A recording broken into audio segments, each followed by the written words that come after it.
Pero talaga pag ignorante kumain sa ganito.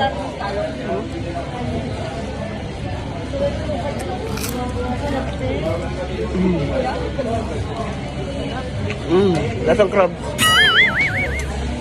Crabs.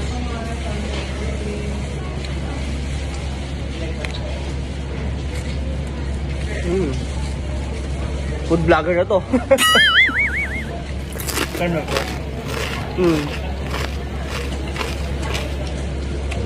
Saktong-sakto ang crunchy niya. Ang yung anghang niya nano-neutralize niya yung alat ng seafood. The best. I recommend this.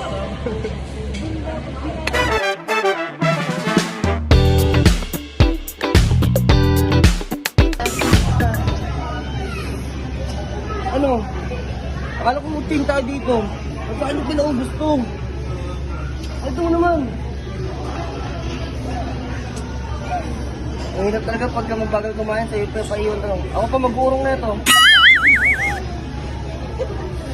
Hindi na ako sasama sa inyo sa susunod. Kung nagtataka kayo kung paano gumawa ng mashed potato, dito sa seafood ginagawa yon. Kung nalalagay mo sa shell, ganyan. Isma. Ayan na. Ayan na siya. Then, ano lang po siya. Sir, ito na po yung order niyo, sir. Thank you. So, kamusta kayo kumain?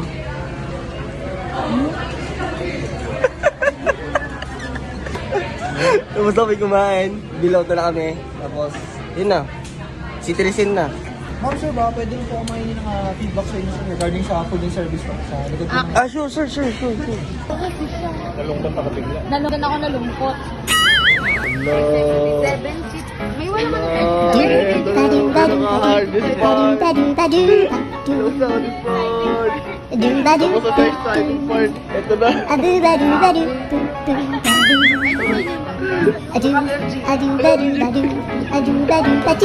Ito na yung pinaka-exciting part dito. 100. I-review natin yung food and service nila dito sa Orange Market. Ako syempre, ako yung mag-review dahil gagaling ako sa English na. What do you think should be improved? Very nice. Very nice. Ayaw, di ba? Ano ba dapat? Thank you, Orange Market. See you soon. Magkano yung bill natin? 3,000. Hinahanap na kasi ako ng mother ko. Kita-kita kasi bukas ha. Kaya na lang pala. Send ko lang sa GR.